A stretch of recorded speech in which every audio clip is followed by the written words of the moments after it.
Rasulullah Shallallahu Alaihi Wasallam sering ngendikan kalian masuk surga itu bukan hanya berdasar amal, tapi berdasar anugerah Allah Subhanahu wa Ta'ala.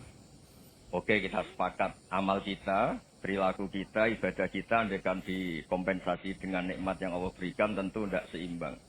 Untuk membayar itu saja sudah lunas. Jadi Anda semua tidak berhak masuk apa? Surga. Sehingga di beberapa riwayat dijelaskan ada orang yang 500 tahun ibadah, nggak pernah maksiat. Ditanya sama Allah, kamu masuk surga karena apa? Karena ibadah saya ya Allah. Ya sudah, surga kamu 500 tahun saja, karena ibadah kamu 500 tahun. Ini cerita umur-umur orang dulu. Ya Allah, katanya surga engkau ini selamanya. Ya kalau yang selamanya itu rahmatku, kalau amal kamu terbatas ya surganya sesuai amal kamu ya terbatas. Ya sudah ya Allah, berarti masuk surga saya ini karena fadl engkau, karena anugerah engkau. Itu namanya apa? Diroyah. Diroyah itu satu kajian analisis di mana kita percaya riwayat, tapi kemudian punya logika, punya diroyah. Ini penting supaya tauhid kita ini kuat. Jadi dulu ada orang yang sangat cerdas, namanya Jubair bin Mut'im. Dia saking cerdasnya, juga kaya, juga tokoh, dikirim sebagai delegasi pembebasan Asra Badrin, tawanan Badar. Kemudian pas datang ke Masjid Nabawi, Nabi delalah pas baca Wattur wa kitabim mastur. Sampai pada titik Nabi baca Am khuliqu min ghairi syai'in am humul khaliqun. Apakah penciptaan yang sedemikian canggih itu dimulai tanpa perwujudan, tanpa sesuatu yang real, yang maujud? Orang itu langsung bersimpuh, matur, ya Rasulullah saya Islam. Kada qalbi yatir, hampir hati saya, otak saya, pikiran saya itu terbang. Karena logika yang dibangun ateisme misalnya, kalau alam raya ini dimulai dari nihilisme, berarti logikanya apa? Al-adamu yakhluqu maujudan. Alam raya ini kan maujud. Maujud itu ada. Kalau yang lebih dulu itu ketiadaan, berarti ketiadaan menjadi sebab kewujudan. Kalau dalam bahasa Arab itu al-adamu yakhluqu maujudan. Sesuatu yang harusnya nggak jadi faktor karena ketiadaan, menjadi faktor sesuatu yang nyata. Itu kan nggak masuk akal. Ya, kalau alam raya ini ada al-adam sing yasbiku maujudan, berarti alam raya ini al-adamu yakhluqu maujudan, sesuatu yang tidak ada menciptakan yang ada. Dengan logika itu terus kita ngaji, diajari sama guru-guru kita, sifat dasar Allah itu maujud. Wallahu maujudun qadimun. Nah, terus masuk.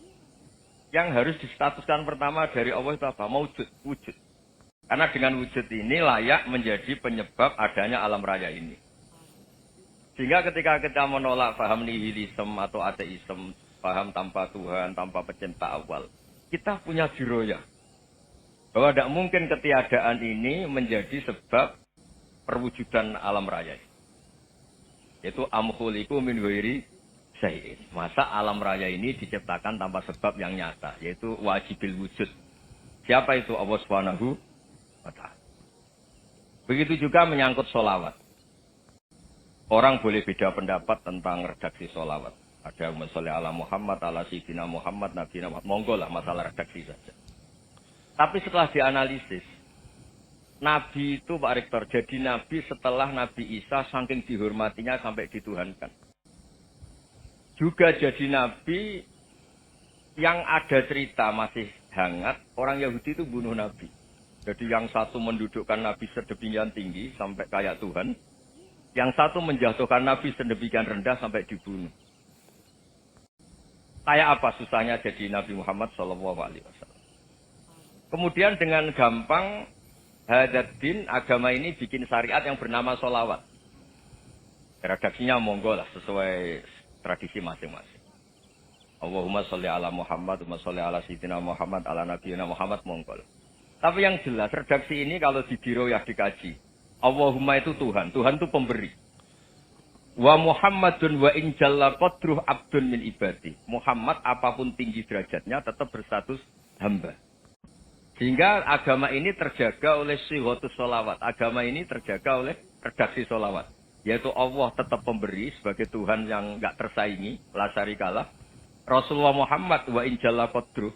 Apapun prestasinya bisa mi'raj, bisa apa saja, tetap seorang hamba yang butuh muhtajun ila rahmatik. Jika redaksi Allahumma sholli ala Muhammad ini mengukuhkan yang Tuhan tetap Tuhan, hamba pilihan tetap hamba pilihan. Tentu dengan redaksi ini kemudian kita mendudukkan Nabi benar-benar posisi terhormat. Yaitu orang yang paling berhak dapat askat tahiyat. Mendapat penghormatan Allah paling tinggi. Yaitu Rasulullah Muhammad SAW. Dan itu diulang-ulang oleh Allah. Subhanalladzi asra bi'abdi. Status hamba ini diulang. Lagi-lagi ini bernama diroya. Bernama apa? Contoh ketiga misalnya fihi ayatum bayinatum maqamu Ibrahim. Dulu orang Yahudi itu ada diskusi masif. Syaratnya Nabi itu mbah-mbahnya harus Nabi. Harus keturunan Nabi. Kemudian semua Nabi rata-rata di Palestina, di Syam. Lalu Muhammadnya asal-usulnya dari mana? Tahu-tahu orang Arab kok Nabi. Padahal orang Arab itu dulu jahiliyah. Alhasil terus diceritakan bukti Muhammad ini turunan Ibrahim adalah ada jejak kaki Nabi Ibrahim di dekat apa? Ka'bah. Fihi ayatum bayinatum maqamu Ibrahim. Kalau Nabi Ibrahim pernah di Mekah, artinya beliau pernah meninggalkan turunan yang di Mekah. Itu bernama Nabiuna Muhammadun sallallahu alaihi wasallam. Itu disebut fihi ayatum bayinatum maqamu Ibrahim. Nah, itu namanya diroya. Diroya itu satu perilaku keseharian kita beragama, kemudian tahu logikanya. Yang keempat misalnya, mangkana yu'minu billahi wal yaumil akhir fal yukrim apa? Jaro. Orang yang iman karena Allah dan Rasul, maka memuliakan tetangganya. Andaikan pakai hukum sosial, tentu kalau tetangga kita baik, kita baik. Kalau kurang baik, kok kurang pegawaian kan gitu. Tapi dulu itu pernah ada seorang ulama itu dibully ya, dikerjain sama anak muda tetangganya. Pak Kiai datang ke rumah saya, orang ini datang. Kemudian setelah di rumahnya, saya tidak jadi butuh sama Pak Kiai, silahkan pulang. Itu Kiainya senyum menikmati. Dan itu terulang 3 kali. Dibully seperti itu, dikerjain terulang 3 kali. Lalu tetap Kiainya tuh asik, seneng sekali. Lama-lama muda ini tanya, kenapa engkau tidak tersinggung? Padahal saya kerjain sampai 3 kali. Tak undang, terus tak suruh pulang, tak undang, tak suruh pulang. Kata Kiai tadi, yang memerintahkan baik sama tetangga itu Allah. Jadi saya nikmati ketika bisa baik sama Anda. Tidak ada urusannya dengan perilaku Anda yang menolak saya. Nah itu terus kita tahu, memang motifnya kita baik sama tetangga karena iman sama Allah dan Rasul, bukan hukum kompensasi sosial. Jadi kalau mau diteruskan Pak Rektor, saya ngajar di sini ya karena perintah Allah itu orang alim harus ngajar, bukan karena perintah Rektor. Kalau diteruskan. Ya saya mohon juga gitu, para dosen, para karyawan di sini, kalau nggak khianat dengan UI itu karena takut sama Allah, jangan takut sama Rektor. Kalau Anda baik juga karena Allah, jangan baik karena apa? Rektor. Bagaimanapun ya semua kita ini makhluk. Makhluk itu la yadurru wa la yanfa. Begitu juga melihat Indonesia. Melihat saya ini kan ikut di UI itu lama sekali, ikut sama Profesor Zeni, dari Profesor Zeni nulis tafsir. Mungkin Pak Harsoyo tahu banyak, dulu Pak Lutfi ya tahu banyak. Tapi saya memang nggak pernah terbuka karena ya memang nggak ingin. Kondisi ini kondisi darurat. Sehingga saya tahu cara berpikir Profesor Zaini, ya tahu komitmen beliau pada UI. Dan pendiri UI memang ya banyak yang dari tokoh NU, Muhammadiyah, dari tokoh-tokoh ormas yang lain. Memang didirikan banyak orang. Hingga UI memang nggak milik ormas apa tertentu. Dari satu sisi memang baik, nggak dikuasai ormas tertentu. Tapi nanti kalau keterusan ya nggak berbentuk. Ya sudah lah dikelola saja. Sambil-sambil jelas, sambil-sambil kadang nggak jelas. Yang penting ikhlas tadi. Karena kalau terlalu asobia itu jadi repot. Kita ini yang nekuni fikih itu tahu. Kalau tidak kuno itu mazhabnya Hanafi. Kuno itu mazhabnya Syafi'i. Tahu-tahu seakan-akan Imam Syafi'i itu NU, Imam Abu Hanifah itu Muhammadiyah. Padahal ini orang-orang yang sebelum NU dan apa? Muhammadiyah. Jadi kalau kita yang nekuni ilmu itu biasa saja dengan perbedaan. Tapi kalau orang-orang yang nggak siap dengan perbedaan itu sampai Allah disifati Ta'ala itu tidak terima. Padahal Ta'ala itu maknanya Maha Luhur, yang Maha Agung. Jadi ada seorang kiai kebetulan pidato pertama Pak Rektor. Assalamualaikum warahmatullahi ta'ala wabarakatuh. Ilmu balik kedua ini nggak terima karena itu dianggap bid'ah ada Ta'ala. Hanya dia bilang assalamualaikum warahmatullahi wabarakatuh. Itu saking asobiahnya itu Allah ditambahi ta'ala itu tidak terima. Padahal ta'ala itu maknanya maha agung. Nah itu kan jadi repot kalau asobiah gitu. Kalau kita ngadepi perbedaan itu biasa saja. Karena kita mungkin bacanya banyak, lihat hal-hal seperti itu ya biasa. Karena dulu itu perbedaan itu urusan sudut pandang. Ya saya ulang lagi, perbedaan itu sudut. Allah yang Tuhan saja sering didebat sama nabi-nabinya. Karena urusan sudut pandang apa? Saya beri contoh ya. Suatu saat Khalilur Rahman Ibrahim itu saatnya meninggal sama Allah, Israel disuruh. Israel itu Ibrahim saatnya meninggal, ambil nyawanya. Setelah datang ke Ibrahim, ya Khalilur Rahman Ibrahim, saya disuruh nyapu nyawa Anda. Itu Israel dipaksa mikir sama Ibrahim. Hal ra'aita khalilan yumitu khalilah. Kamu tahu orang yang mencintai kemudian bunuh yang dicintai. Itu logika agak benar. Akhirnya Israel kan nggak biasa debat, kan nggak dilatih debat, nggak pernah ikut lomba UI debat ilmiah. Dia taunya nyambut nyawa aja. Kembali ke Allah. Ya Allah, kata Ibrahim, hal ra'aita khalilan yumitu khalilah. Masa kekasih bunuh yang dicintai ya. Tapi kata Allah santai. Bilang ke Ibrahim, hal ra'aita habiban yakrahu ayyalqa habibah. Masa katanya dia cinta saya, kemudian ketemu saya tidak berani. Israel mater lagi. Logikanya gini Ibrahim, masa yang dicintai sama yang ketemu yang dicintai nggak berani. Ya udah ketemu aja. Katanya yang meninggal itu. Artinya kamu bisa saja GR tidak mati-mati karena merasa dicintai. Atau ingin mati karena mencintai. Nah, maksud saya, dalam hal-hal seperti ini orang UI pasti gak jelas. Katanya cinta Allah suruh mati ya gak mau.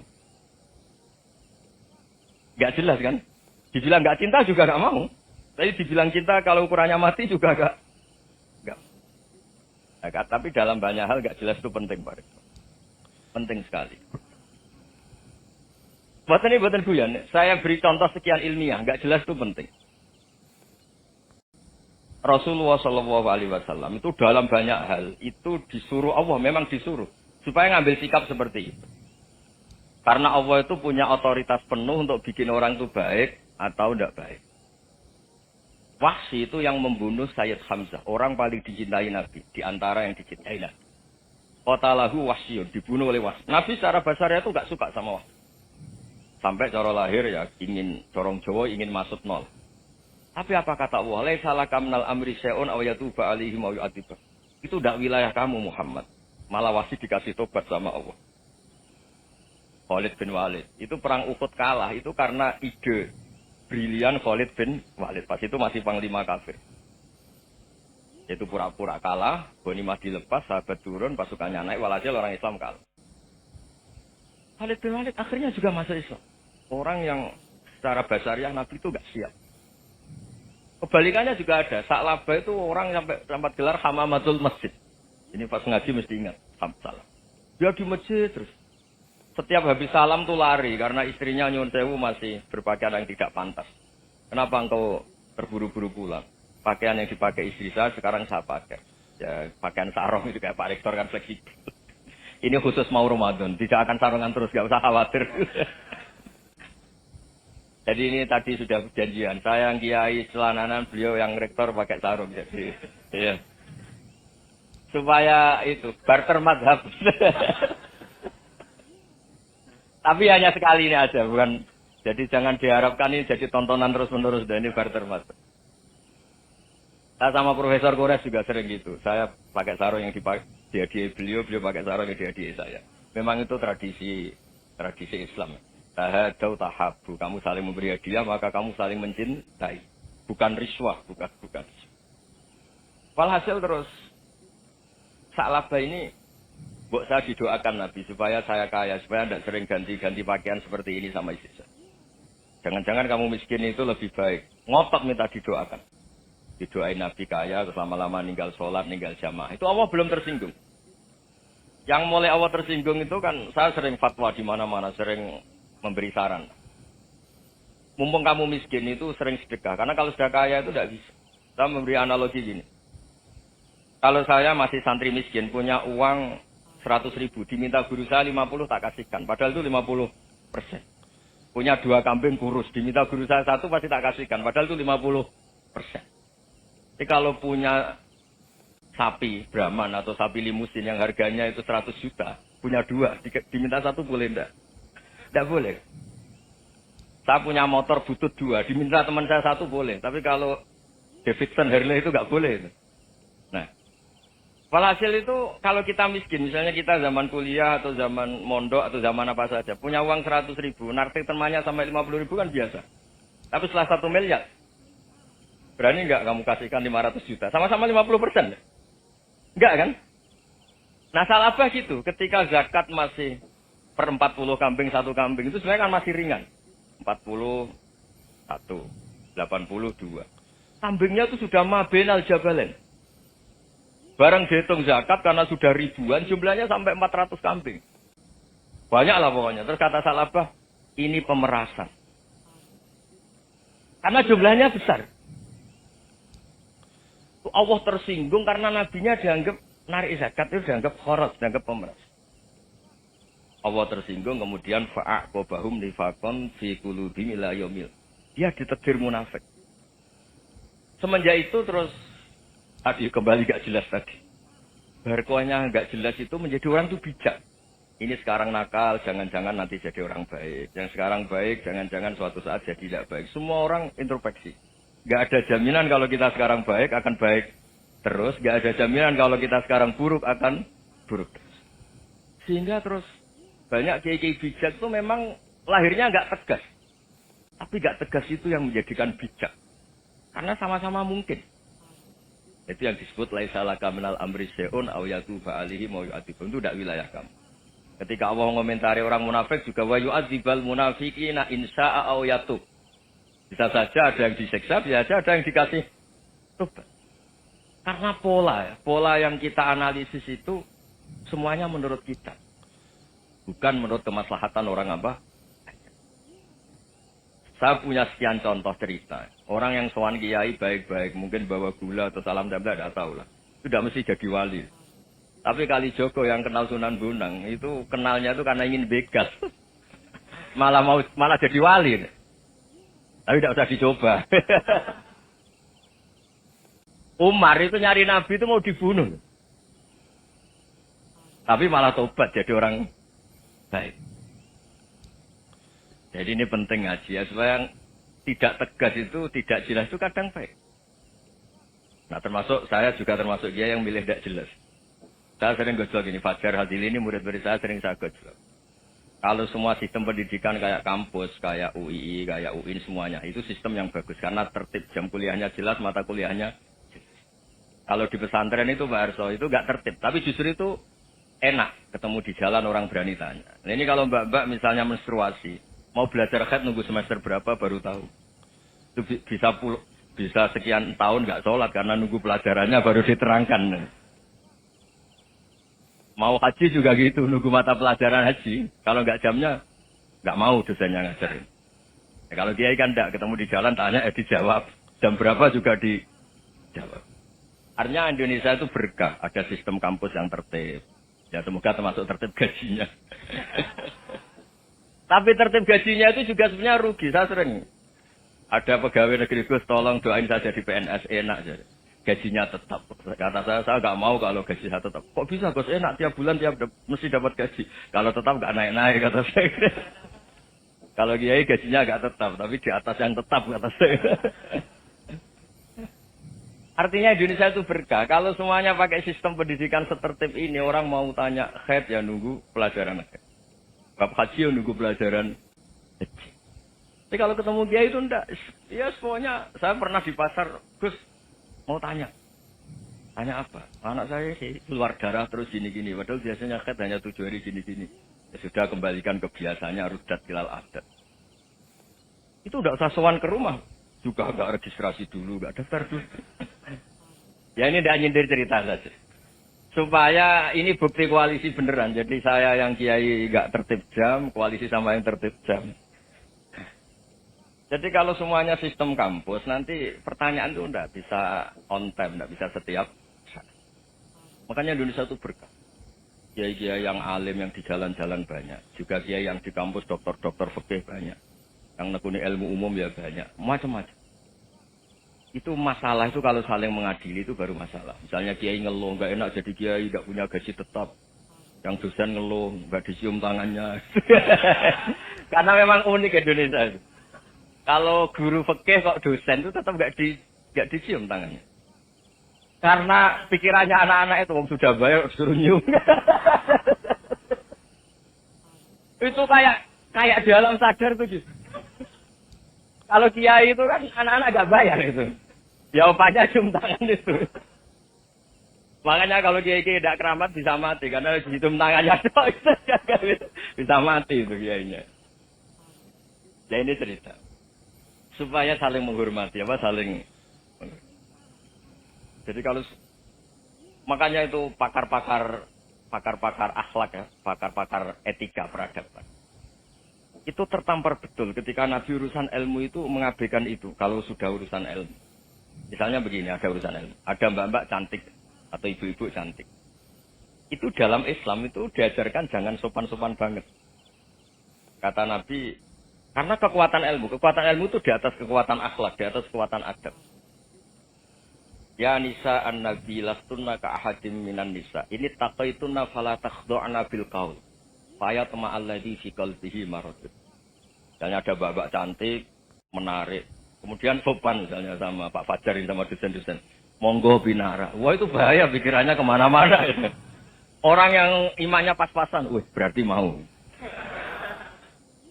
Maksud saya kalau cantik, menarik ketemu di jalan, biarin aja dosennya. Mau kemana biarin aja. Gak usah dihormatin. Kalau dihormatin, Pak mau kemana sadarian mau bisa bahaya. Tak biarin aja. Kalau tanya, Dek ini alamatnya mana? Cari sendiri Pak. Karena hanya dengan cara itu, si Pak dosen ini gak kepikiran. Gak ada orang suka, orang kedus itu gak akan. Tinggal sudah cantik, sopan. Wah bisa pikirannya macam-macam. Itu ilmu. Fala takhdu'na bil qaul. Kamu jangan terlalu lirih kalau ngomong. Fayat ma'alladhi fi qalbi maradun. Orang yang pikirannya masih kotor, pasti berpikir yang negatif. Anda mungkin demi sopan sama dosen Anda. Tapi sejauh mana dosen Anda juga berpikir positif. Itu kan uji iman sama uji nyali.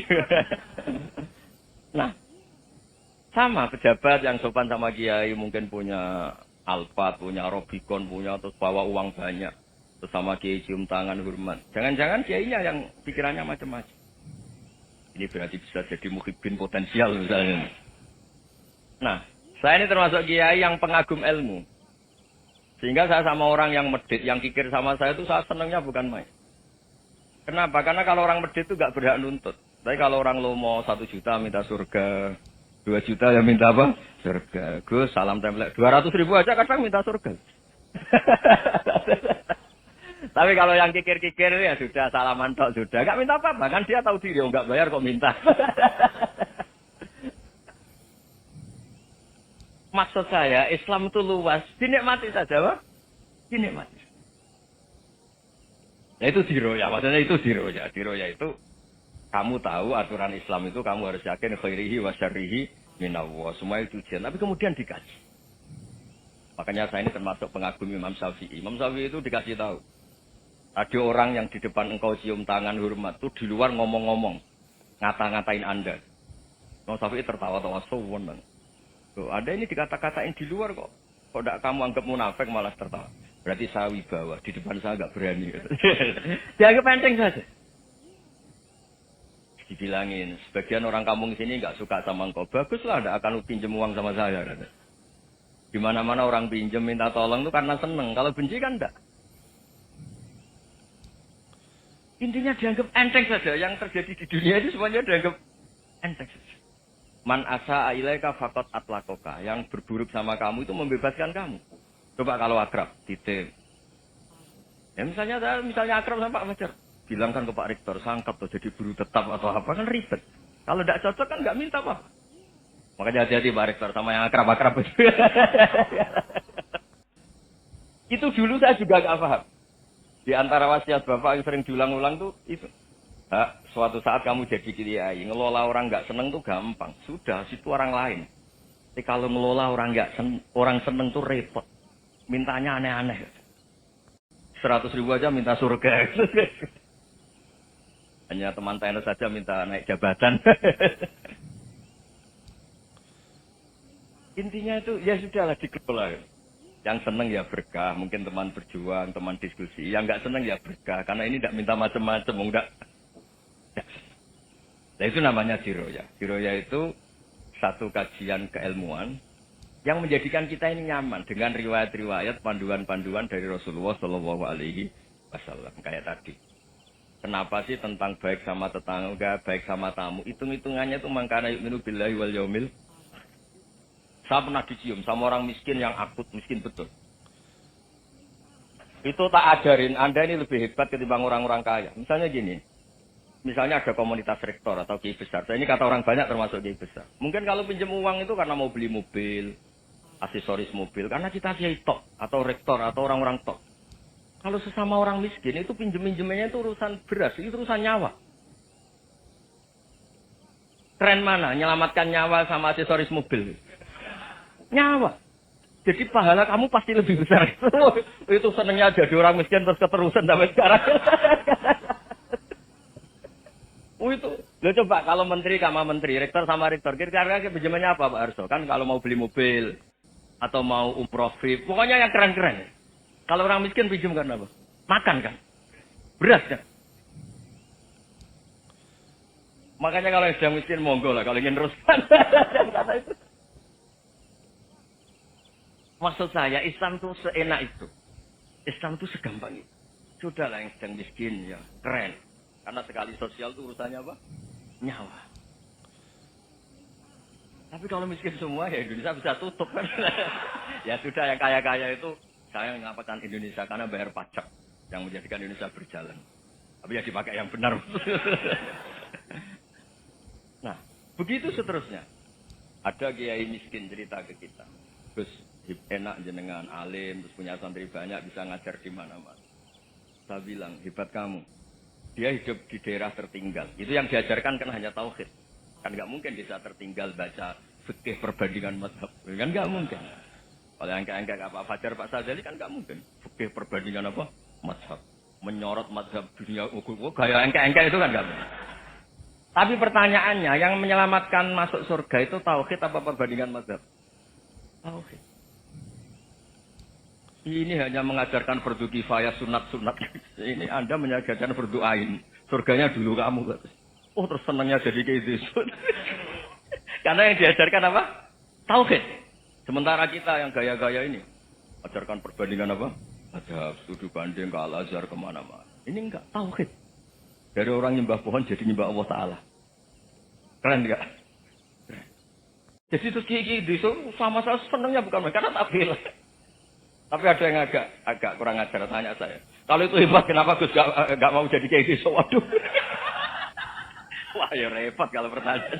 Terus tak jawab, kalau saya jadi kayak gitu, kamu ngangsu ilmu dari mana coba? Ya dari jenengan, ya kalau sama gobloknya tidak bisa. Ya sudah, Gus aja yang jadi kayak besar. Maksud saya, ya sudahlah kita begini seperti yang saya ajarkan di sini, saya sarankan. Supaya orang itu tahu. Ini namanya diroyah. Makanya kata Imam Ghazali itu, kalau kamu ingin sopan gampang, melihat anak kecil, Wa aqallu minni dzamban, dia dosanya lebih kecil. Karena masih kecil kan, tentu secara dosa enggak banyak. Kalau melihat orang yang tua, wa aktsaru minni ibadatan, dia tentu ibadahnya lebih banyak karena umurnya lebih banyak. Sehingga terus semua orang lain tuh di depan kita itu hebat. Ya semua orang lain sama misalnya Pak ini rektor, Pak Fathul Wahid rektor. Tanggung jawabnya lebih banyak, berarti pahalanya lebih banyak. Tapi sama, ketika melihat Nyon Sewu, melihat pegawainya yang secara lahir di bawahnya, ini tanggung jawabnya enggak banyak. Pasti salahnya juga enggak. Itu yang diajarkan Rasulullah SAW. Sehingga enak. Tapi kalau kita melihat orang lain selalu salahnya, itu pecundang. Allah saja tidak seperti itu kan. Amal baik ya ada khairan, amal buruk ya ada saron. Semuanya dilihat oleh Allah Subhanahu wa Ta'ala. Saya itu punya teman Gus, agak beling, agak seenaknya. Dulu miskin. Wah itu seenaknya betul. Kayak kenal Tuhan. Tak tanya. Kenapa kamu seenaknya? 1 bulan tuh labanya bisa 200 juta sampai 500. Sampai 1 miliar. Saya itu, Gus. Setelah duha itu perkembangannya bagus. Setelah duha itu. Saya pernah miskin kan kata apa? Ingkana rezeki sama apa? Wa ingkana qalilan ya kalau bisa mak fa'anzilu terus wa ingkana qalilan fakasiru kalau sedikit perbanyak. Ini trennya sudah benar semua. Nah, wa ingkana apa? Ya, haroman fatohiru. Kalau haram yang kau sucikan. Makanya saya seenaknya, kalau qalilan sudah fakasiru, paling trennya yang nggak benar juga fatohiru. Kata Mas. Dia yakin kalau yang nggak benar-benar sudah disucikan Allah. Karena yang lain-lain sudah. Dari miskin sudah kaya, qalilan sudah fakasiru. Paling yang haroman juga sudah fatohiru. Gitu. Tak tanya. Lah kamu kok tahu? Polanya sudah ada, Gus. Karena sang qalilan. Kamu sembrono sama Tuhan kok begitu. Tapi apapun itu, seneng saya. Seneng saya sering salah teh, makanya saya mohon yang sekarang miskin sedang miskin itu ya tidak usah nyesal banget. Kalau ingin kaya monggo lah, namanya orang juga ingin. Ya, tapi Anda harus bangga. Sosial antar kalian adalah urusan nyawa dan itu pahalanya luar biasa. Supaya kita, nah yang kaya-kaya juga boleh GR lah karena pembayar pajak.